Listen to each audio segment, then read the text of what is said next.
Hello नमस्कार student, welcome to innovation study channel. आप सभी का यहाँ पे स्वागत करते हैं। जैसा कि हमने शेखावाटी मिशन को साइंस में शुरू कर रखा है और इसमें हमने एक क्लास लगा लिया जिसमें अपन ने पहला और दूसरा चैप्टर का अच्छे से रिवीजन कर लिया है।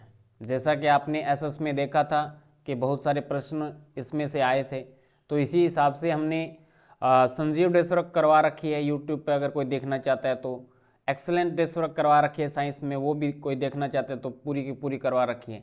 और अब हमने शेखावाटी मिशन को शुरू कर रखा है और इसके आज की क्लास रहेगी चैप्टर नंबर 3 से शुरू करेंगे। चैप्टर नंबर 3 आपका 4 नंबर का चैप्टर है, 4 अंक के इसमें से प्रश्न पूछे जाएंगे। तो चलिएगा बिना किसी देरी के क्लास को शुरू करते हैं।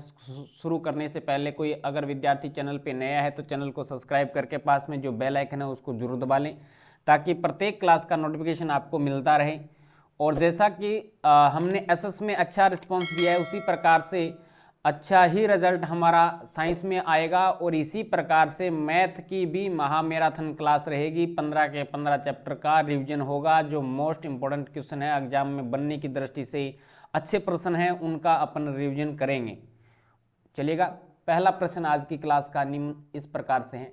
निम्न में से कौन सी धातु जो कमरे के ताप पे द्रव अवस्था में पाई जाती है उसे कहते हैं पारा।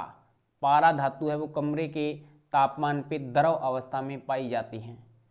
सेकंड नंबर प्रश्न है, ए धातु जो कमरे के ताप पे द्रव अवस्था में पाई जाती है। अब आपको ए धातु बताना है तो ए धातु है जो ब्रोमीन। ब्रोमीन एक ए धातु है जो कमरे के ताप पे द्रव अवस्था में पाई जाती है। सबसे कठोर पदार्थ कौन सा है तो सबसे कठोर पदार्थ हीरा है। नेक्स्ट प्रश्न पे चलते हैं। निम्न में से धातु किस धातु को चाकू से काटा जा सकता है तो ऐसी कौन सी धातु है। सोडियम धातु को चाकू से काटा जा सकता है। धातु ऑक्साइड किस पदार्थ के होते हैं तो धातु ऑक्साइड होते हैं वो क्षारीय प्रकृति के होते हैं, क्षारीय। नेक्स्ट प्रश्न पे चलते हैं। ए धातु ऑक्साइड की प्रकृति होती है। ए धातु ऑक्साइड की जो प्रकृति होती है वो अम्लीय होती है। सोडियम धातु को किस में रखा जाता है तो सोडियम धातु को मिट्टी के तेल में, ये अगर बोलें केरोसिन तेल में उसको रखा जाता है। हवा के साथ में आने से ये क्या हो जाता है, आग पकड़ लेता है। ए धातु जो विद्युत की सुचालक होती है। ए धातु भी है लेकिन विद्युत की सुचालक तो कौन सी है, ग्रेफाइट है। ग्रेफाइट विद्युत की सुचालक होती है। विद्युत तारों की वेल्डिंग के लिए प्रयुक्त मिश्र धातु है। विद्युत तारों की वेल्डिंग के लिए प्रयुक्त मिश्र धातु कौन सी है तो सोल्डर है, सोल्डर। शुद्ध सोने में कितने कैरेट होते हैं तो शुद्ध सोने में 24 कैरेट होते हैं। शुद्ध सोने में कितने कैरेट होते हैं तो 24 कैरेट होते हैं। नेक्स्ट 11 नंबर प्रश्न है। सिनाबार किसका ऐसक है तो मरकरी या पारे का ऐसक है सिनाबार।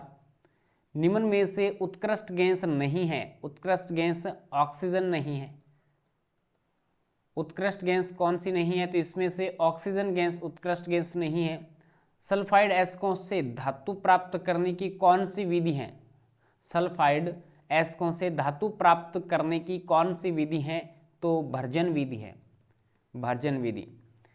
पित्तल एक मिश्र धातु है तो तांबा प्लस में जिंक, पिताजी इसका बनता है पिताजी। पिताजी यानी पित्तल है वो तांबा और जिंक का मिश्र धातु होता है, ठीक है। इसी प्रकार से नेक्स्ट प्रश्न पे चलते हैं। 15 नंबर प्रश्न।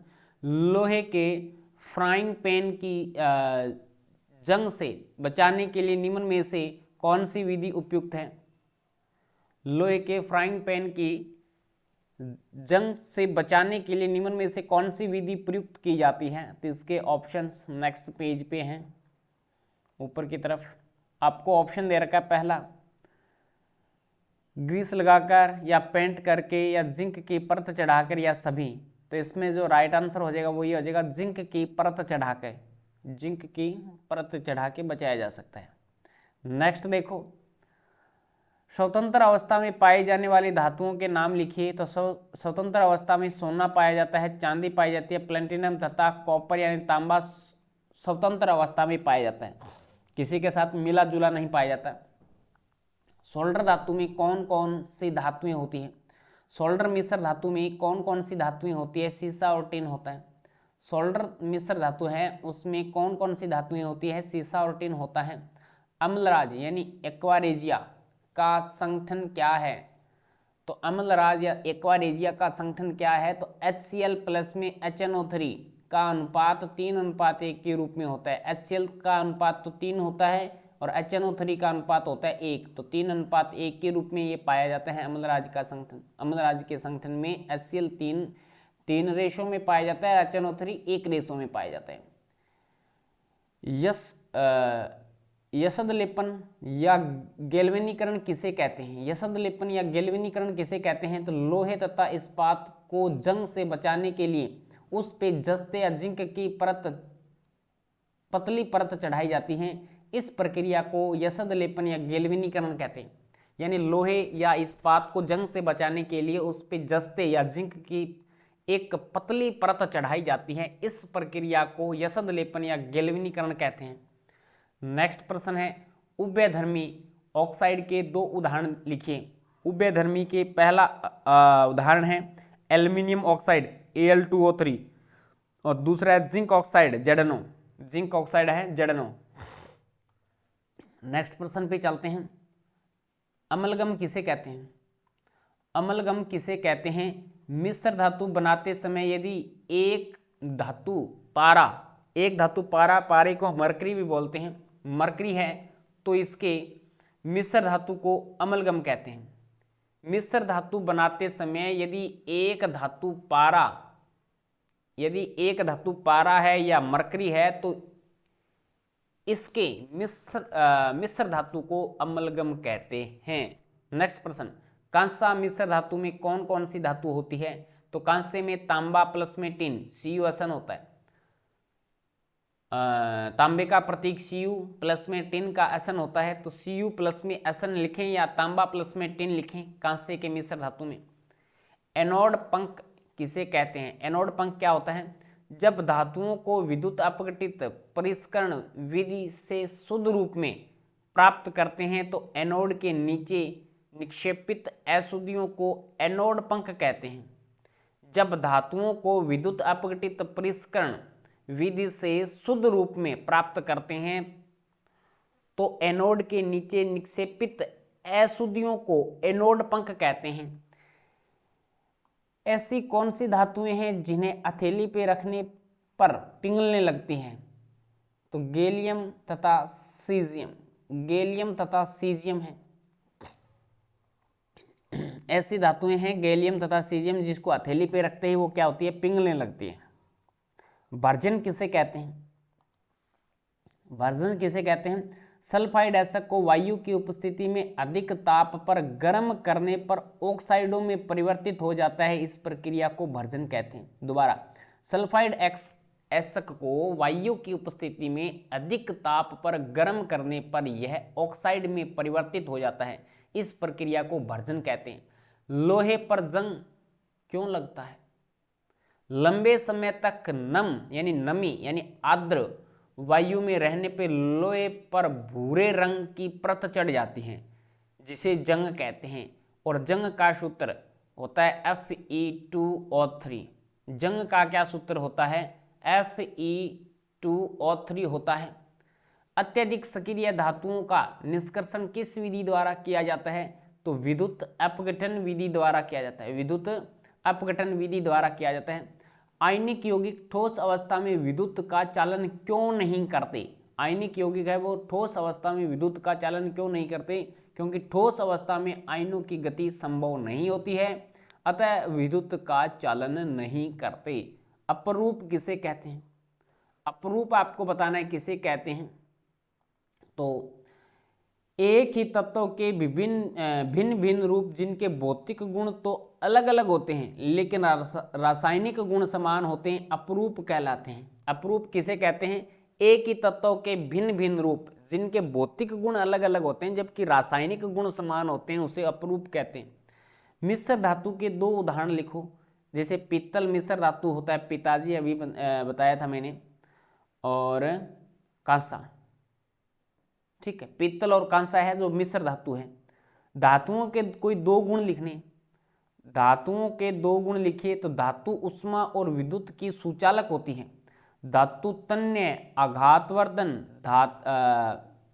ध्वनिक यानी ध्वनि उत्पन्न होती है, आघातवर्धनीय होती है, धातु तन्य भी होती है, कठोर तथा चमकदार होती है। ये धातुओं के गुण हो गए। कोई गेंग, गेंग क्या है? गेंग देखो, गेंग वो गेंग नहीं है जो आप समझते हैं। गेंग देखो साइंस में किसे कहते हैं? खनिज एस्कों में मिट्टी, रेत आदि कई अशुद्धियां होती है जिन्हें अपन गैंग कहते हैं। जैसे आम भाषा में गली में 5-7 लड़के इकट्ठे होके जा रहे हैं तो कहते हैं ना, जो एक साथ में रहते हैं उनको अपन बोल देते हैं कि ये गैंग है एक। उस गैंग में सारे तरीके के होते हैं, अच्छे भी होते हैं, बुरे भी होते हैं, सारे तरीके के व्यक्ति होते हैं। तो खनिज एस्कों में मिट्टी, रेत आदि कई अशुद्धियां होती है जिन्हें हम क्या कहते हैं? गैंग कहते हैं। एसक किसे कहते हैं? एसक वे खनिज जिसे शुद्ध धातु प्राप्त की जा सके उस खनिजों को एसक कहते हैं। वे खनिज जिनसे शुद्ध धातु प्राप्त की जाती है उन खनिजों को अपन क्या कहेंगे? एसक कहेंगे। धातुएं अम्लों से क्रिया करके कौन सी गैस देती हैं? धातु अम्लों से क्रिया करके कौन सी गैस देती है? तो हाइड्रोजन गैस देती है, H2 देती है। कार्बन के 3 अपरूपों के नाम लिखिए तो अपरूप हीरा है, ग्रेफाइट है, फुलरीन है। हीरा, ग्रेफाइट और फुलरीन जिसको बक्की बोल भी कहते हैं। और स्टेनलेस इस्पात में कौन कौन से एसक होते हैं? तो स्टेनलेस इस्पात में लोहा प्लस में निकल प्लस में क्रोमियम, 3 होते हैं। लोहा प्लस निकल प्लस क्रोमियम मिलके स्टेनलेस इस्पात बनाते हैं। अब आ जाते हैं आपके पास में लघुत्तरात्मक प्रश्न। 37 नंबर प्रश्न है, उभयधर्मी ऑक्साइड किसे कहते हैं? उभयधर्मी ऑक्साइड किसे कहते हैं? ऐसे धातु ऑक्साइड जो अम्ल तथा क्षारक दोनों से क्रिया करके लवण तथा जल बनाते हैं उभयधर्मी ऑक्साइड कहलाते हैं। उभयधर्मी ऑक्साइड के फॉर्मूले एक तरीके से बोलूं तो एल्यूमिनियम ऑक्साइड जैसे Al2O3, एल्यूमिनियम ऑक्साइड है Al2O3, और एक है जिंक ऑक्साइड जिसे जड़नो बोलते हैं, जिंक ऑक्साइड जड़नो बोलते हैं। धातुओं का उपयोग खाना पकाने के बर्तन बनाने के लिए क्यों किया जाता है? धातुओं का उपयोग खाना पकाने के बर्तन बनाने के लिए क्यों किया जाता है? क्योंकि धातुएं उष्मा की सुचालक होती है तथा इसका गलनांक भी बहुत अधिक होता है, इसलिए धातु का उपयोग खाना पकाने के बर्तन के लिए किया जाता है। नेक्स्ट पे देखो, भर्जन तथा निस्तापन में अंतर। भर्जन तथा निस्तापन में अंतर बताना है। तो भर्जन क्या होता है? यह विधि सल्फाइड एस्कों के लिए प्रयुक्त होती है। इस विधि में एसक को वायु यानी ऑक्सीजन की उपस्थिति में अधिक ताप पर गर्म करके धातु ऑक्साइड में परिवर्तित किया जा सकता है। जैसे जड़नस प्लस में O2 गैस की उपस्थिति में, ऑक्सीजन की उपस्थिति में अगर इनके साथ में अभिक्रिया होती है तो जड़नो बनता है एक, तो प्लस में SO2 बाहर निकल जाता है, तो 2 SO2 के अणु बनते हैं और जड़नो बनता है। ठीक है। निस्तापन में क्या होती है? यह विधि कार्बोनेट एस्कों के लिए प्रयुक्त होती है। इस विधि में एसक को सीमित वायु में गर्म करके ऑक्साइड में बदला जाता है। ऑक्साइड में बदला जाता है, यही तो है ना, ऑक्साइड में बदला। इस विधि में एसक को सीमित वायु में गर्म करके ऑक्साइड में बदला जाता है। जैसे जड़न CO3 की अभिक्रिया ताप की उपस्थिति में टेम्परेचर देने से, ये एक तरीके से अभिकारक है। अभिकारक, इस अभिकारक को अपन टेम्परेचर देंगे तो ये 2 रूपों में टूट जाएगा। तो एक तो जड़नो बनेगा, एक CO2, एक कार्बन डाइऑक्साइड गैस बनेगी, एक कार्बन डाइऑक्साइड गैस बनेगी। देखते हैं नेक्स्ट 40 नंबर प्रश्न है, थर्मीटर अभिक्रिया। थर्मिट अभिक्रिया किसे कहते हैं ये बताना है। अत्यधिक अभिक्रियाशील धातुएं जैसे अन्य सोडियम है, कैल्शियम है, एल्यूमिनियम है। सोडियम है, कैल्शियम है, एल्यूमिनियम। निम्न अभिक्रियाशील वाले धातुओं को उसके यौगिकों से विस्थापित, इसका आंसर ऊपर दे रखा है, विस्थापित कर सकती है, विस्थापित कर सकती है। यह विस्थापन अभिक्रिया अत्यधिक ऊष्माक्षेपी होती है। इस उत्सर्जित ऊष्मा से धातुएं गलित अवस्था में प्राप्त होती हैं। आयरन ऑक्साइड Fe2O3 के साथ में Al एल्यूमिनियम की अभिक्रिया का उपयोग रेल की पटरी में मशीनों के पुर्जे दरवाजे को जोड़ने के लिए किया जाता है। इस अभिक्रिया को थर्मिट अभिक्रिया कहते हैं। जैसे Fe2O3 की अभिक्रिया दो एल्यूमिनियम के अणु, इसको संतुलित करने के लिए लगाया है, एल्यूमिनियम के साथ में कराते हैं तो Fel प्लस में Al2O3 प्लस में ऊष्मा प्राप्त होती है, प्लस में ऊष्मा प्राप्त होती है। ठीक है। आयनिक यौगिकों के गलनांक तथा क्वथनांक बहुत अधिक क्यों होते हैं? आयनिक यौगिक होते हैं उसके गलनांक और क्वथनांक बहुत अधिक होते हैं क्योंकि मजबूत अंतर आयनिक आकर्षण को तोड़ने के लिए अधिक ऊर्जा की आवश्यकता होती है। क्योंकि मजबूत अंतर आयनिक आकर्षण को तोड़ने के लिए अधिक ऊर्जा की आवश्यकता होती है। नेक्स्ट प्रश्न पे चलते हैं। नेक्स्ट प्रश्न आपके सामने आ जाता है 42 नंबर। एनोडीकरण किसे कहते हैं, इसके उपयोग को समझाइए। एल्यूमिनियम पर मोटी ऑक्साइड की परत बनाने की प्रक्रिया को एनोडीकरण कहते हैं। वायु के संपर्क में आने पर एल्यूमिनियम पर ऑक्साइड की एक पतली परत का निर्माण होता है। एल्यूमिनियम ऑक्साइड की यह परत इसे संक्षारण से बचाती है। इस परत को मोटा करके इसे संक्षारण से अधिक सुरक्षित कर सकते हैं। एनोडीकरण के लिए एल्यूमिनियम की एक साफ वस्तु को एनोड बनाकर तनु के साथ में विद्युत अपघटन किया जाता है। एनोड पर उत्सर्जित ऑक्सीजन गैस एल्यूमिनियम के साथ में क्रिया करके ऑक्साइड की एक मोटी परत बना देती है।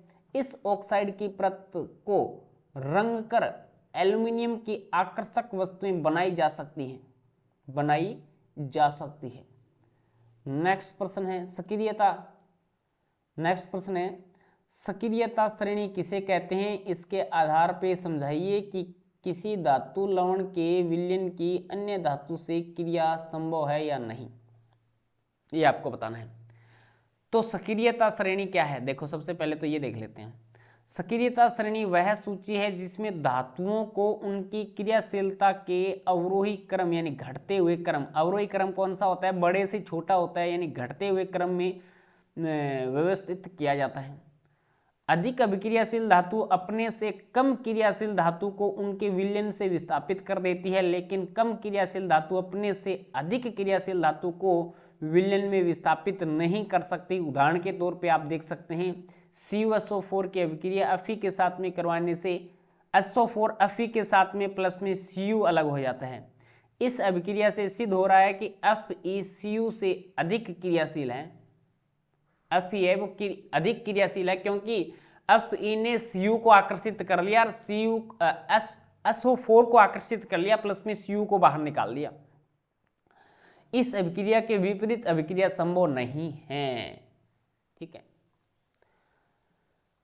अब देखो यहां से ये दे रखा है सबसे अधिक अभिक्रियाशील, जैसे के इसको अपन बोल सकते हैं potassium, sodium, calcium, magnesium, aluminium, zinc, ferrous, Pb, hydrogen, Cu, copper, Hg, Ag और Au, सोना सबसे कम अभिक्रियाशील है। ठीक है, सबसे कम अभिक्रियाशील है। इस कंडीशन में क्रियाशीलता का घटता क्रम है। यहाँ से क्या है सबसे अधिक, और जैसे जैसे नीचे की तरफ आएंगे वैसे वैसे इनकी अभिक्रियाशीलता है वो कम होती जा रही है। सबसे कम अभिक्रियाशील Au है पोटेशियम की तुलना में। पोटेशियम सबसे अधिक अभिक्रियाशील है। ठीक है, अब चलते हैं नेक्स्ट 44 पे। अन्य Cl तथा MgCl2 के निर्माण की संरचना बनाइए। NaCl प्लस में MgCl2 के निर्माण की आपको संरचना बनानी है। जैसे Na को अपन तोड़ दें, किस प्रकार से तोड़ दें, Na पे पॉजिटिव ले लें और इसमें से एक हमने इलेक्ट्रॉन निकाल दिया। इलेक्ट्रॉन पे ऋणावेश होता है, ऋणात्मक आवेश होता है, और सोडियम पे धनात्मक आवेश होता है। तो सोडियम पे धनात्मक आवेश और इलेक्ट्रॉन पे ऋणात्मक आवेश होता है, इसमें से सोडियम धनायन बन गया, सोडियम धनायन बन गया। इसी प्रकार से अगर अपन क्लोरीन के साथ में इलेक्ट्रॉन को ऐड कर देते हैं, इलेक्ट्रॉन को ऐड कर देते हैं तो क्लोरीन पे ऋणात्मक आवेश आता है, ऋणात्मक आवेश आता है। ठीक है, यहां से देख पा रहे हैं Na प्लस में सोडियम पे प्लस आवेश है और इस पे ऋणात्मक आवेश है, इस पे ऋणात्मक आवेश है। तो NaCl कैसे बनता है? NaCl बनता है कि उसका जो प्लस आवेश है, उनका जो प्लस आवेश है वो इसके पास में चला आएगा, क्लोरीन के पास में। और क्लोरीन की संयोजकता देखो कितनी है, 1 2 3 4 5 6 7। क्लोरीन की संयोजकता कितनी है? 7 है। और इसका जो प्लस आवेश है, इसका जो प्लस आवेश है और इसके ऋणावेश की तरफ आएगा, ऋणावेश की तरफ आएगा। तो यहाँ से बन जाएगा आपके पास में Na पॉजिटिव प्लस में Cl नेगेटिव, Cl नेगेटिव। तो ये प्लस माइनस कैंसिल होके क्या बन जाएगा? NaCl बन जाएगा, NaCl बन जाएगा। इसी प्रकार से आपको बनाना है MgCl2 बनाना है। Mg में प्लस के 2 आवेश होते हैं। मैग्नीशियम आयन है, उसमें प्लस के 2 आवेश होते हैं और इसमें से प्लस के 2 कब आएंगे? जब इसमें से 2 इलेक्ट्रॉन निकल जाएंगे, 2 इलेक्ट्रॉन निकल जाएंगे।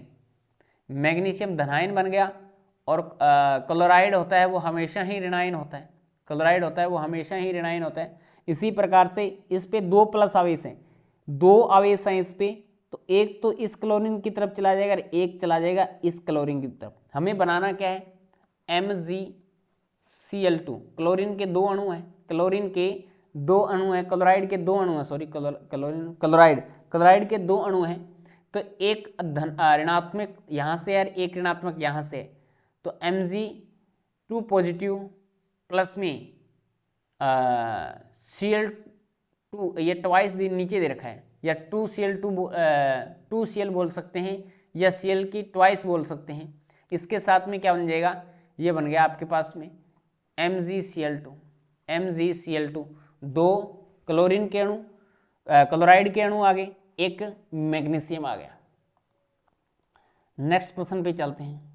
नेक्स्ट प्रश्न है तांबे के पृष्ठकण की विद्युत अपघटनी विधि का सचित्र वर्णन करना है। तांबे के पृष्ठकण के, सबसे पहले थोड़ा पढ़ लेते हैं इसके बारे में। तांबे के पृष्ठकण की विद्युत अपघटनी विधि कॉपर, जिंक, निकल, सिल्वर आदि जैसी धातुओं का पृष्ठकण कर इस विधि द्वारा किया जाता है। इस विधि में अशुद्ध धातुओं को एनोड तथा शुद्ध धातु की पतली परत को कैथोड बनाया जाता है। धातु के लवण के विलयन को विद्युत अपघटन के रूप में लेते हैं। जब विद्युत अपघटन से विद्युत धारा प्रवाहित की जाती है तब एनोड पे स्थित अशुद्ध धातु विद्युत अपघटे में घुल जाती है और इतनी ही मात्रा में शुद्ध धातु विद्युत अपघटे से कैथोड पे जमा हो जाती है। अविल्य अशुद्धियों एनोड के नीचे निक्षेपित हो जाती है, जिसे एनोड पंख कहते हैं। इसे क्या कहते हैं? एनोड पंख कहते हैं। अब इसका डायग्राम देख लेते हैं। डायग्राम इस प्रकार से है कि एक पे तो कैथोड है और एक पे एनोड है। एनोड पे प्लस आवेश होता है, कैथोड पे माइनस आवेश होता है। यहाँ पे कुंजी लगा रखी है और एक प्लस का, एनोड होता है प्लस का और कैथोड होता है माइनस का। अम्लीय कॉपर सल्फेट का विलयन इसके अंदर डाला गया है। ये एक तरीके से आपने कोई टैंक या बीकर ले लिया। अपद्रव्य एनोड पंख हो गया। अपद्रव्य एनोड पंख की बात कर रहे थे, जो कि आपको दिखाई दे रहा है यहाँ से, अपद्रव्य एनोड पंख। नेक्स्ट प्रश्न पे चलते हैं। अब आगे नेक्स्ट प्रश्न है आयनिक यौगिकों के गुणधर्म बताने। आपको क्या करने हैं? आयनिक यौगिकों के गुणधर्म बताने हैं, गुणधर्म लिखने हैं। तो आयनिक यौगिक ठोस तथा कठोर होते हैं। ये यौगिक सामान्यतः भंगुर होते हैं। आयनिक यौगिक ठोस होते हैं, कठोर होते हैं। आयनिक यौगिक सामान्यतः क्या होते हैं? भंगुर प्रकृति के होते हैं। आयनिक यौगिकों का गलनांक और क्वथनांक बहुत ही अधिक होता है। आयनिक यौगिकों का गलनांक और क्वथनांक बहुत ही अधिक होता है। ठीक है, इसके बाद में आयनिक यौगिक जल में घुलनशील तथा केरोसिन, पेट्रोल जैसे विलायकों में अविलय होते हैं, ये उसमें विलय नहीं होते। आयनिक यौगिक विद्युत के चालक होते हैं। नेक्स्ट प्रश्न है, निम्नलिखित तत्वों के इलेक्ट्रॉनिक विन्यास लिखने आपको, जैसा कि कैल्शियम का है, कैल्शियम का इलेक्ट्रॉनिक विन्यास, Ca का इलेक्ट्रॉनिक विन्यास होता है 2-8-8-2। ये इलेक्ट्रॉनिक विन्यास तो आप समझ गए होंगे किस प्रकार से भरा जाता है। तो इनका आपको थोड़ा इलेक्ट्रॉनिक विन्यास सभी को भरना आता है, मैं यहाँ पे भरना नहीं बताऊंगा किस प्रकार से भरा जाता है, लेकिन आपको ये याद रखना है।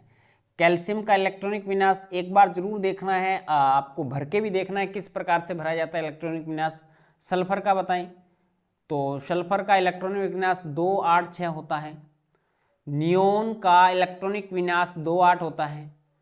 पोटेशियम का इलेक्ट्रॉनिक विन्यास 2-8-8-1 होता है और एल्यूमिनियम का इलेक्ट्रॉनिक विन्यास 2-8-3 होता है। इस प्रकार से 2s 2p6 इस प्रकार से वो इलेक्ट्रॉनिक विन्यास सभी को भरने आते होंगे।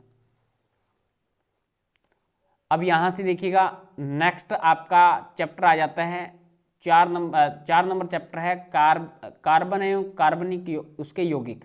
कार्बन और इसके यौगिक हैं 6 नंबर का भी 6 अंक का चैप्टर है। सबसे पहले उठाते हैं MCQs इसमें से। तो बायोगैस का प्रमुख घटक है मेथेन है। कार्बन की संयोजकता होती है, कार्बन के कितने हाथ होते हैं? 4 हाथ होते हैं कार्बन के। किस उत्प्रेरक का उपयोग साधारणतः वनस्पति तेलों के हाइड्रोजनीकरण में किया जाता है? तो हाइड्रोजनीकरण में किया जाता है निकेल का उपयोग किया जाता है। कठोर जल में उपस्थित होते हैं तो मैग्नीशियम आयन होते हैं। कठोर जल में क्या उपस्थित होते हैं? तो मैग्नीशियम आयन होते हैं। नेक्स्ट है 5 नंबर प्रश्न, वे पदार्थ जो अभिक्रिया की दर में परिवर्तन कर देते हैं लेकिन समय पर अपरिवर्तित रहते हैं, क्या कहलाते हैं? उत्प्रेरक कहलाते हैं। अभिक्रिया की दर को कम करते हैं, तेज भी कर देते हैं, यानी उसमें परिवर्तन कर देते हैं लेकिन समय कोई परिवर्तन नहीं करते, वो उत्प्रेरक कहलाते हैं। अपमार्जक सामान्यतः होते हैं RSO4Na होते हैं। अपमार्जक सामान्यतः होते हैं RSO4Na होते हैं। साबुन बनाने की प्रक्रिया में सह उत्पाद कौन सा होता है? तो ग्लिसरॉल होता है। ग्लिसरॉल का उपयोग किया जाता है साबुन बनाने में। कार्बनिक यौगिक में त्रिबंध उपस्थित होने पर नामकरण में प्रयुक्त होगा, क्या होगा अभी? आइन होगा। एल्केन, एल्कीन और एल्काइन, वो देखा होगा आपने। एल्केन एन, इन और आइन, तो एन तो सिंगल बॉन्ड में होता है, इन डबल बॉन्ड में होता है और ट्रिपल बॉन्ड में क्या होता है? त्रिबंध उपस्थित होने पे ट्रिपल बॉन्ड में क्या होता है? आइन होता है। संतृप्त हाइड्रोकार्बन किसे कहते हैं? संतृप्त हाइड्रोकार्बन कहलाते हैं एल्केन कहलाते हैं। संतृप्त हाइड्रोकार्बन एल्केन कहलाते हैं। एल्केन का आणविक सूत्र C2H6, इसमें क्या है भी? 7 सहसंयोजक आबंध होते हैं। 7 सहसंयोजक आबंध होते हैं। एल्केन का आणविक सूत्र C2H6 है, इसमें 7 सहसंयोजक आबंध होते हैं। प्रश्न संख्या 11, इसमें देखिए क्या दे रखा है? ब्यूटेनॉन्स चतुर कार्बन यौगिक है जिसका प्रकार्यतम समूह क्या है? तो कीटोन है। जिसका प्रकार्यतम समूह कौन सा है? कीटोन है। एल्काइन का सामान्य सूत्र क्या है? एल्काइन का सामान्य सूत्र होता है CnH2n-2। एल्काइन का है ये CnH2n-2, ये तीनों के याद होनी चाहिए। एल्केन, एल्कीन और एल्काइन के फॉर्मूले। CnH2n-2 एल्काइन का है। नेक्स्ट प्रश्न पे चलते हैं, 13 नंबर प्रश्न पे। यहां पे दे रखा है एल्काइन का, दोबारा आ गया। एल्काइन का सामान्य सूत्र होता है तो CnH2n-2 होता है। ब्यूटेनॉन में क्रियात्मक समूह खालिस्तान होता है कीटोन। ब्यूटेनॉन में क्रियात्मक समूह है, खालिस्तान होता है, कीटोन होता है कि कार्बन के तो 4 हाथ होते हैं, CO ऑक्सीजन के साथ डबल बॉन्ड में, और ये डबल बॉन्ड इधर डबल बॉन्ड है, ये कीटोन समूह हो गया। ठीक है, समूह होता है, कीटोन होता है। कार्बन परमाणुओं में खालिस्तान का गुण पाया जाता है तो श्रृंखलन का गुण पाया जाता है। कार्बन परमाणु एक दूसरे से जुड़कर श्रृंखला का निर्माण करते हैं तो श्रृंखलन गुण पाया जाता है। ब्यूटेन का सूत्र होता है C4H10, C4H10 होता है ब्यूटेन का सूत्र। मैथ एथ प्रोप ब्यूट, ब्यूट 4 पे आता है तो C4 और ये N लग गया ना, तो N का तो आपको फॉर्मूला आता ही होगा। जैसे अपन कहें CnH2n प्लस में 2, ये N का फॉर्मूला है, N का फॉर्मूला है, एल्केन का फॉर्मूला है। इसे यहाँ पे क्या आ गया, ब्यूटेन आ गया। ब्यूट 4 पे आता है तो C4 हो गया, तो H 4 दूनी 8 प्लस में 2 कितना हो गया 10, तो C4H10 हो गया। इसी प्रकार से मैंने बोला था कि आपको तीनों फॉर्मूले याद होने चाहिए, इससे आप आगे भी फॉर्मूले बना सकते हैं। कुछ पदार्थों में अन्य पदार्थों को ऑक्सीजन देने की क्षमता होती है, इस पदार्थों को खालिस्तान कहते हैं, ऑक्सीकारक कहते हैं। जिनमें ऑक्सीजन देने की क्षमता होती है उसे ऑक्सीकारक कहते हैं। एल्केन का सामान्य सूत्र होता है CnH2n, अभी लिखा था मैंने CnH2n प्लस में 2 होता है एल्केन का सामान्य सूत्र। एल्केन का सामान्यतः सूत्र होता है CnH2n होता है, CnH2n होता है, एल्काइन में -2 लग जाता है, एल्काइन में -2 लग जाता है। कार्बन परमाणु की ज्यामितीय आकृति कैसी होती है, तो चतुष्फलकीय होती है। कार्बन की ज्यामितीय आकृति या कार्बन परमाणु की आकृति कैसी होती है, तो चतुष्फलकीय होती है। IUPAC का पूरा नाम लिखिए, IUPAC का पूरा नाम है अंतरराष्ट्रीय विशुद्ध और अनुप्रयुक्त रसायन संघ। हाइड्रोकार्बन किसे कहते हैं, वे कार्बनिक यौगिक जिसमें केवल कार्बन तथा हाइड्रोजन होते हैं उसे हाइड्रोकार्बन कहते हैं। CH4 यानी मेथेन का क्या उपयोग किया जाता है, मेथेन ईंधन के रूप में काम में आता है तथा यह बायोगैस एवं CNG का प्रमुख घटक है मीथेन। ठीक है, मेथेन CH4। नेक्स्ट प्रश्न आ जाता है आपके सामने, किसकी उपस्थिति के कारण कठोर जल साबुन में झाग नहीं देता। कठोर जल में उपस्थित कैल्शियम तथा मैग्नीशियम लवणों के कारण है वो कठोर जल में अच्छे झाग नहीं देता। अब देखिएगा इसके बाद में 25 नंबर प्रश्न आपके सामने आ चुका है। कार्बन श्रृंखला कितने प्रकार की होती है। कार्बनिक यौगिकों में कार्बन श्रृंखलाएं सीधी, शाखित और वलय के रूप में होती है। CNG का पूरा नाम संपीड़ित प्राकृतिक गैस, कंप्रेस्ड नेचुरल गैस। साबुन क्या है या साबुन क्या होते हैं, साबुन लंबी श्रृंखला वाले कार्बोक्सिलिक में अमोनियम एवं सल्फोनेट लवण होते हैं। साबुन लंबी श्रृंखला वाले कार्बोक्सिलिक के अमोनियम एवं सल्फोनेट लवण होते हैं। Is that clear. नेक्स्ट प्रश्न पे चलते हैं। नेक्स्ट प्रश्न आपके सामने आ चुका है, सहसंयोजी आबंध किसे कहते हैं। दो परमाणुओं के बीच इलेक्ट्रॉन युग्म की बराबर साझेदारी से बने बंध को सहसंयोजी आबंध कहते हैं। यानी दो परमाणुओं के बीच इलेक्ट्रॉन युग्म की बराबर साझेदारी से बने बंध को सहसंयोजी आबंध कहते हैं। भोजन पकाने के लिए कितने तेलों का उपयोग करना चाहिए। भोजन पकाने के लिए किन तेलों का, कितने नहीं सॉरी किन तेलों का उपयोग करना चाहिए। असंतृप्त वसा अम्लों से युक्त तेलों का उपयोग करना चाहिए। असंतृप्त वसा अम्लों से युक्त तेलों का उपयोग करना चाहिए। नेक्स्ट है 30 नंबर, ब्यूटेनॉन की संरचना बताइए या बनाइए। तो ब्यूटेनॉन की संरचना ये रही, यानी कार्बन की संयोजकता 4 होती है, वो आपको कंप्लीट करनी जरूरी है। आप देख पा रहे हैं इसमें कार्बन कितने हो गए, C4, हाइड्रोजन कितने हो गए 1 2 3 4 5 6 7 8, C4H8 और O। ये हो गया ब्यूटेनॉन की संरचना। ये हो गया ब्यूटेनॉन की संरचना। ये ब्यूटेनॉन का रासायनिक सूत्र हो गया C4H8O, ये ब्यूटेनॉन, और इसको इस प्रकार से जोड़ना है। Is that clear? मेथेन के दहन का संतुलित समीकरण लिखिए। संतुलित करना है मेथेन। मेथेन को अगर अपन ऑक्सीजन की उपस्थिति में लाते हैं, ऑक्सीजन की उपस्थिति में लाते हैं तो CO2 कार्बन डाइऑक्साइड गैस बनती है और जल बनता है।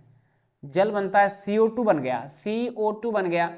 यानी अब इसके बाद में आपके पास में क्या बच गया? हाइड्रोजन के 4 अणु बच गए। हाइड्रोजन के 4 अणु बच गए तो हमें जल बनाना है, H2O बन गया। H2O बन गया तो हमें संतुलित करना पड़ेगा इसको। ऑक्सीजन प्लस में मेथेन की अभिक्रिया, जैसे कि मैं यहां पे रिपीट कर रहा हूं, CH4 प्लस में O2 की अभिक्रिया करवा दी। यहां से एक तो CO2 बन गया, CO2 बन गया, प्लस में H2O जल बन गया। H2O, ये जल कहां से आएगा? ये जल कहां से आएगा प्यारे विद्यार्थियों? ये जल का अणु अगर मैं इसको 2 से मल्टीप्लाई करा दूं तो ये तो 4 हो गए, जबकि यहां पे तो ऑक्सीजन के 2 हैं, यहां पे 1 है, तो मैं इसको 2 से और गुणा करवा दूं तो यहां से हाइड्रोजन भी 4 हो गए, ऑक्सीजन भी 4 हो गए। Is that clear? कंप्लीट हुआ? ठीक है। CO2 कार्बन डाइऑक्साइड की इलेक्ट्रॉनिक बिंदु संरचना बनाई है। इलेक्ट्रॉनिक बिंदु संरचना बनानी है, जैसा कि आप देख रहे हैं CO2 यानी ऑक्सीजन के 2 अणु हैं, ऑक्सीजन के 2 अणु हैं और कार्बन का 1 अणु है। तो आपको पता ही है कि ऑक्सीजन पे कार्बन पे क्या होता है? कार्बन की संरचना संयोजकता कितनी होती है? 4 होती है। तो कार्बन की संयोजकता आपको दिखाई दे रही है, 4 क्रॉस इसमें दिखाई दे रहे हैं, 4 क्रॉस दिखाई दे रहे हैं। और ऑक्सीजन की संयोजकता कितनी होती है? 6। ऑक्सीजन पे 6 आ जाएंगे। Is that clear? मेथेन की बिंदु संरचना, अभी मेथेन क्या होता है? CH4 होता है, CH4 होता है। तो इसमें क्या हो जाएगा? आपके पास में CH4 है तो एक कार्बन के साथ में 4 हाइड्रोजन जुड़ जाएंगे। कितने हाइड्रोजन जुड़ जाएंगे? ये मेथेन की क्या हो जाएगी? बिंदु संरचना हो जाएगी। Is that clear? नेक्स्ट है निम्न अणु की संरचना बनाइए। हाइड्रोजन की बनानी है। हाइड्रोजन हाइड्रोजन के बीच में सिंगल बॉन्ड होता है। हाइड्रोजन हाइड्रोजन के बीच में क्या होता है? सिंगल बॉन्ड होता है, 2 हाइड्रोजन के अणु। क्लोरीन क्लोरीन क्लोरीन के बीच में सिंगल बॉन्ड होता है। क्लोरीन क्लोरीन के बीच में भी क्या होता है? सिंगल बॉन्ड होता है। ये क्लोरीन की संरचना हो गई। नाइट्रोजन की बनानी है N2। N2 के बीच में ट्रिपल बॉन्ड होता है। नाइट्रोजन नाइट्रोजन के बीच में क्या होता है? ट्रिपल बॉन्ड होता है। जैसा कि आप देख पा रहे हैं, ये जो क्रॉस है ना, ये क्रॉस है। इस प्रकार से ये सिंगल बॉन्ड, ये डबल बॉन्ड और ये ट्रिपल बॉन्ड, ये ट्रिपल बॉन्ड बन गया। ये क्या बन गया? ट्रिपल बॉन्ड बन गया। इसी प्रकार से किसकी संरचना पूछी है? ऑक्सीजन की संरचना पूछी है। O2 ऑक्सीजन के बीच में डबल बॉन्ड होता है। ऑक्सीजन ऑक्सीजन के बीच में क्या होता है? डबल बॉन्ड होता है। तो यहां से ये सिंगल बॉन्ड और ये डबल बॉन्ड बन गया, ये डबल बॉन्ड बन गया। इसके बाद में चलते हैं नेक्स्ट प्रश्न पे। बेंजीन का सूत्र, बेंजीन का सूत्र और संरचना, ये बढ़िया प्रश्न है। बेंजीन का सूत्र और संरचना, ये मुझे अच्छा प्रश्न लगा इसमें से। तो बेंजीन का क्या हो जाएगा? C6H6 होता है, C6H6 होता है। जैसे C6H6 है तो इसमें कार्बन की जो संयोजकता है वो कैसे पूरी करेंगे? कार्बन की संयोजकता कैसे पूरी करेंगे? आप देख पा रहे हैं एकदम संतुलित है, एकदम ही संतुलित है, क्योंकि सभी कार्बन के 4-4 संयोजकता पूरी कर रखी है। प्रत्येक कार्बन की संयोजकता 4-4 पूरी कर रखी है। आप देख पा रहे हैं 6 ही हाइड्रोजन है। इसके लिए, इसकी संयोजकता पूरी करने के लिए अपन को क्या करना पड़ा? डबल बॉन्ड लगाना पड़ा। क्या लगाना पड़ा? बीच बीच में डबल बॉन्ड, एक को छोड़ के एक डबल बॉन्ड। जैसा कि आप देख पा रहे हैं, यहां से एक को छोड़ दिया एक डबल बॉन्ड, एक को छोड़ दिया एक डबल बॉन्ड, इस प्रकार से। निम्नलिखित की बिंदु संरचना बनाइए। बिंदु संरचना जैसे एथेन है, एथीन है, एथाइन है। एथेन, एथीन और एथाइन की बिंदु संरचना। सबसे पहले एथेन की बना रहे हैं। एथेन आपको पता है कि सिंगल बॉन्ड होता है। एथेन में एन किस में होता है? सिंगल बॉन्ड होता है। एन, इन और आइन, इन में डबल बॉन्ड होता है, आइन में क्या होता है? ट्रिपल बॉन्ड होता है। आइन में ट्रिपल बॉन्ड होता है, जैसा कि आप देख पा रहे हैं। ये इसकी बिंदु संरचना हो जाएगी। Very simple. आप जानते हैं CN H2N, H2N प्लस में 2 होता है, प्लस में 2 होता है, ये एथेन का होता है। तो C2H6 हो जाएगा। एथीन का क्या हो जाएगा? C2 और H4 हो जाएगा, C2H4 हो जाएगा, क्योंकि इसका जो फॉर्मूला होता है वो CN H2N होता है, और एथाइन का क्या होता है C2 और H2 ही हो जाएगा क्योंकि उसमें ट्रिपल बॉन्ड आएगा। इसका मतलब इसका जो फॉर्मूला होगा वो होगा CN H2N माइनस में 2 हो जाएगा। Is that clear? इतना समझ में आया क्या? नेक्स्ट पे ही चलते हैं। देखो इसमें कार्बन कार्बन के बीच में क्या आ गया, ट्रिपल बॉन्ड आ गया। सेकंड नंबर में क्या था, डबल बॉन्ड था। मिसेल अणु की संरचना, ये भी बढ़िया प्रश्न है। मिसेल अणु की संरचना बनाइए, ये भी बढ़िया प्रश्न है, ये भी आ सकता है। तो मिसेल अणु की संरचना, जैसे तेल की बूंद है, ये तेल की बूंद है और ये सोडियम। सोडियम पे आपको पता है कि प्लस आवेश आता है, सोडियम पे क्या आता है, प्लस आवेश आता है। तो इस प्रकार की संरचना मिसेल अणु की संरचना कहलाएगी। Is that clear? नेक्स्ट पे, एस्टरीकरण अभिक्रिया किसे कहते हैं? एस्टरीकरण अभिक्रिया किसे कहते हैं तथा एस्टर निर्माण विधि का नामांकित चित्र बनाइए। एथेनोइक अम्ल किसी अम्ल उत्प्रेरक की उपस्थिति में एथेनॉल से अभिक्रिया करके एस्टर बनाता है। इस अभिक्रिया को एस्टरीकरण अभिक्रिया कहते हैं। एक बार पुनः, एथेनोइक अम्ल किसी अम्ल उत्प्रेरक की उपस्थिति में एथेनॉल से अभिक्रिया करके एस्टर बनाता है। इस अभिक्रिया को एस्टरीकरण अभिक्रिया कहते हैं।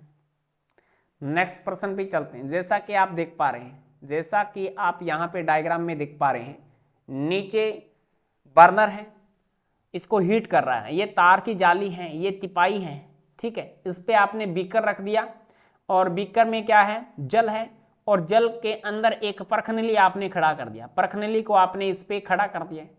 अभिक्रिया मिश्रण युक्त परखनली है, अभिक्रिया मिश्रण युक्त, इसमें अभिक्रिया मिश्रण युक्त एक परखनली रखी हुई है जिसमें ये मिश्रण आपको भरा हुआ दिखाई भी दे रहा है, जो कि जल की सतह से नीचे है। नेक्स्ट, निम्न की संरचना बनाइए। हीरे की संरचना बनानी है, हीरे की संरचना बनानी है और ग्रेफाइट की संरचना बनानी है। ग्रेफाइट की और हीरे की संरचना बनानी है।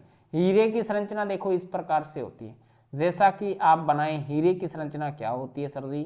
हीरे की संरचना ऐसे और ऐसे, ऐसे बनेगी, फिर इसके बाद ऐसे, यहाँ से ऐसे, यहाँ से ऐसे, ऐसे, ऐसे, ऐसे, इस प्रकार से, ये बीच में से आ जाएगा, यहाँ से आगे फिर बढ़ती जाएगी। हीरे की संरचना इस प्रकार से बढ़ती जाएगी, ठीक है, आगे भी।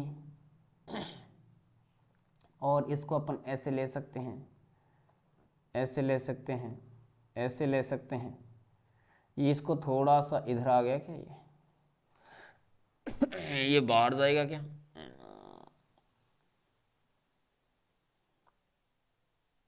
यहाँ से ऐसे, फिर ये बन जाएगा ऐसे, ऐसे बनेगी भी हीरे की संरचना, ठीक है। Is that clear? सभी को आता है समझना?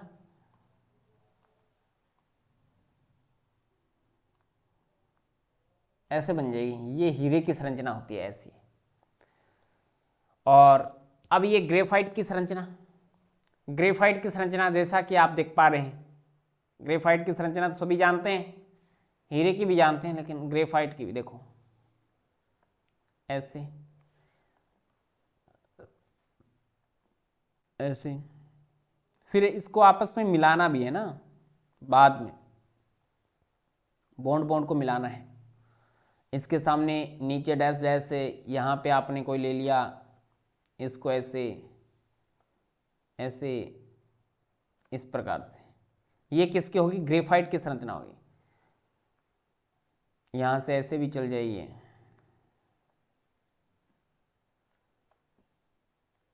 ऐसे, ऐसी संरचना क्या कहलाएगी? ग्रेफाइट की संरचना कहलाएगी। अब इसके बाद में चलते हैं, साबुन अपमार्जक में अंतर बताना है। साबुन और अपमार्जक में आपको अंतर बताना है, तो साबुन तथा अपमार्जक में अंतर लिखिए। साबुन क्या है? एक लंबी श्रृंखला वाले कार्बोक्सिलिक अम्लों के सोडियम तथा पोटेशियम लवण को साबुन कहते हैं। यह लंबी श्रृंखला वाले कार्बोक्सिलिक अम्लों के सोडियम तथा पोटेशियम लवण होते हैं। यह क्षारीय प्रकृति का होता है, साबुन क्षारीय प्रकृति का होता है। यह कठोर जल में कार्य नहीं करता, यानी खारे जल में कार्य नहीं करता। साबुन फट जाता है, मेल नहीं निकालता, चिकना चिकना सा, ऐसा कपड़े पे चिकना महसूस होता है। जब आप अगर जैसे बोर के पानी से नहाते हैं कभी और आपने साबुन लगा लिया, तो आपके सिर में आपने साबुन लगाया है तो आपके बाल चिकने चिकने जैसे चटपटे से चिड़पड़े चिड़पड़े आपको मालूम होंगे कि वास्तव में वैसे मीठे पानी से नहाओगे और साबुन लगाओगे तो बाल खुले खुले हो जाएंगे, लेकिन जब खारे पानी या कठोर जल के साथ में नहा रहे हैं, साबुन लगा रहे हैं, तो बाल आपके चटपटे हो जाएंगे। अपमार्जक की लंबी श्रृंखला वाले सल्फोनिक या अमोनियम लवण होते हैं। यह उदासीन प्रकृति का होता है। अपमार्जक उदासीन प्रकृति का होता है, जबकि साबुन क्षारीय प्रकृति का होता है। यह कठोर जल में भी कार्य करता है, खारे जल में भी यह मेल निकाल देता है अपमार्जक। समजातीय श्रेणी क्या है, उदाहरण देके बताओ। समजातीय एक ही जाति के हैं, समजातीय श्रेणी। देखो आपको एग्जाम्पल भी देने हैं समजातीय श्रेणी के। पहले थोड़ा सा डेफिनेशन के तौर पे बताना पड़ेगा आपको। कार्बनिक यौगिकों की ऐसी श्रेणी जिसमें कार्बन श्रृंखला में स्थित हाइड्रोजन को एक ही प्रकार के क्रियात्मक समूह में प्रतिस्थापित करता है, उसे समजातीय श्रेणी कहते हैं। इस श्रेणी के सभी सदस्यों के रासायनिक गुण समान होते हैं, क्योंकि इसमें क्रियात्मक समूह समान होता है। एल्केन का सामान्य सूत्र CnH2n होता है।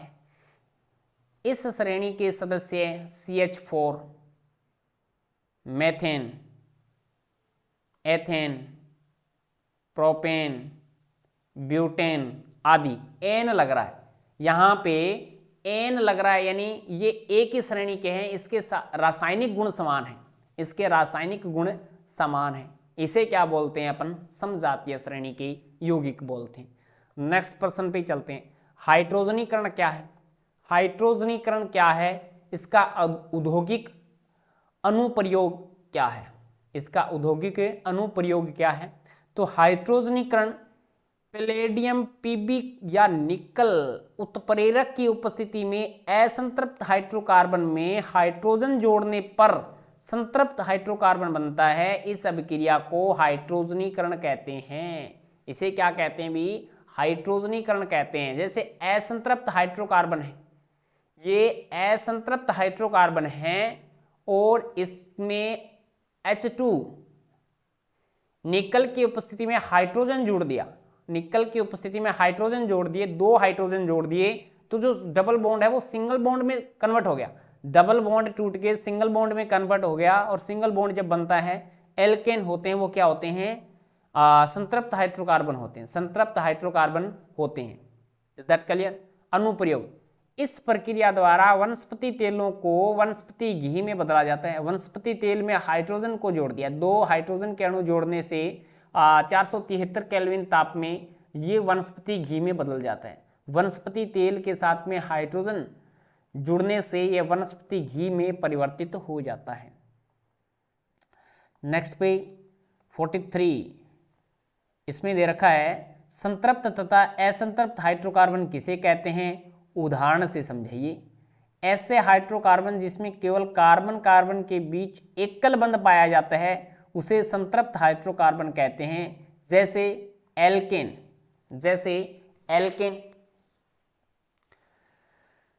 ऐसे हाइड्रोकार्बन जिसमें कार्बन कार्बन के बीच में एकल बंध पाया जाता है उसे संतृप्त हाइड्रोकार्बन कहते हैं। जैसे मैं अभी पढ़ा के आया था, अभी ऊपर वाले में बताया था मैंने, एक तो असंतृप्त हाइड्रोकार्बन है, एक संतृप्त है। ये single double bond single bond में टूट गया तो सिंगल बॉन्ड जहां पे बनेगा वो संतृप्त हाइड्रोकार्बन होगा। तो यही इसमें डेफिनेशन आ गई, यही डेफिनेशन आ गई कि हाइड्रोजन, ऐसे हाइड्रोकार्बन जिसमें कार्बन कार्बन के बीच में एकल बंध पाया जाता है उसे संतृप्त हाइड्रोकार्बन कहते हैं। जैसे एल्केन CH4 हो गया, CH2H6 हो गया, C3H8 हो गया। ये मेथेन, एथेन, प्रोपेन, ब्यूटेन, ये एन लगेगा ना, वो संतृप्त हाइड्रोकार्बन। ऐसे हाइड्रोकार्बन जिनमें कार्बन कार्बन के बीच द्विबंध या त्रिबंध पाया जाता है उससे क्या कहते हैं, असंतृप्त हाइड्रोकार्बन कहते हैं। असंतृप्त हाइड्रोकार्बन के उदाहरण एल्कीन और एल्काइन है। एल्कीन और एल्काइन है, जैसे एथीन, और ये एथाइन हो गया, ये एथाइन हो गया, एथीन, ये एथाइन हो गया, और ये प्रोपीन, ये प्रोपाइन हो गया, ये प्रोपाइन। इस प्रकार से एथ मैथ प्रोप ब्यूट।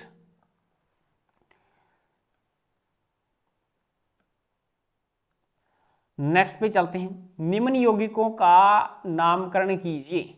नामकरण करना है, जैसे दे रखा है CH3 CH CH2, CH3 CH और CH2, यहाँ पे डबल बॉन्ड आ गया तो इन तो आएगा, डबल बॉन्ड आ गया तो इन आएगा।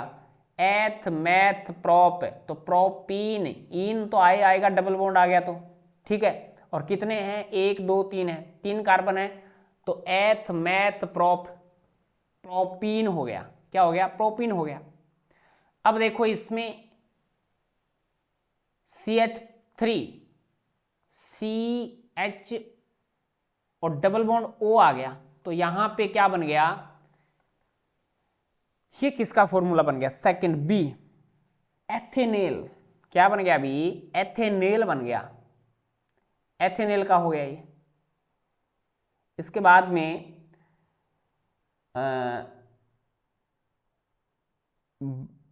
Br जुड़ गया इसमें, सी में देखो Br, डबल बॉन्ड है नहीं, सिंगल बॉन्ड है, CH3 CH2 Br है, तो एथेन हो गया, मैथ एथ हो गया, एथ हो गया, दो आ गए ना, 2 कार्बन आ गए तो एथ आ गया, एथ मैथ मैथ एथ प्रोप, ऐसे होता है, मैथ आता है पहले, एम आता है मैथ एथ प्रोप। Is that clear? तो यहां से क्या हो गया, 2 तो कार्बन के अणु जुड़ गए, 1 ब्रोमीन जुड़ गया, तो ब्रोमो एथेन हो गया। क्या बन गया, ब्रोमो एथेन बन गया। इसके बाद में डी देखते हैं, इसमें कितने कार्बन आ गए, इसमें कार्बन आ गए 1 2 3, तो 3 कार्बन आ गए, तो यहां से प्रोप बन गया। और ऑक्सीजन के साथ में डबल बॉन्ड आ गया, डबल बॉन्ड कार्बन, तो यहां से क्या बन गया, प्रोपेनॉन बन गया,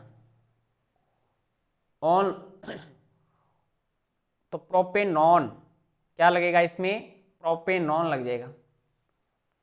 इसके बाद में नेक्स्ट है ई, हाइड्रोजन 1 2 3, तो इसमें कार्बन है, 1 ऑक्सीजन है, तो ये हो गया 3 कार्बन है ना, तो मैथ एथ प्रोप, प्रोपेनॉल, नॉल, OH जहां पे जुड़ेगा वहां पे अनुलग्न क्या आ जाएगा, नॉल आ जाएगा, OH नॉल, प्रोपेनॉल। नेक्स्ट पे चलते हैं, नेक्स्ट आपके पास में आ जाता है 5 नंबर चैप्टर। तो प्यारे विद्यार्थियों, हमने आज के क्लास में तीसरा और चौथा 2 चैप्टर कंप्लीट कर लिए हैं। क्लास कैसी लगी कमेंट करके जरूर बताएं। ये 5वां चैप्टर है वो नेक्स्ट क्लास में कवर करने वाले हैं, नेक्स्ट क्लास में कवर करेंगे। क्लास को लाइक और शेयर करना, अच्छे प्रश्न दे रखें, एक बार अच्छे से इसका रिवीजन कर लो, फायदा होगा, 100% होगा। एसएस में जाके देख सकते हैं, मैंने आंसर की भी डाली है, विद प्रूफ के साथ में डाली है, तो वो भी आप जाके देख सकते हैं। चलेगा, आज की क्लास में इतना ही, नेक्स्ट क्लास में मिलेंगे कुछ नए के साथ। जय हिंद, जय भारत।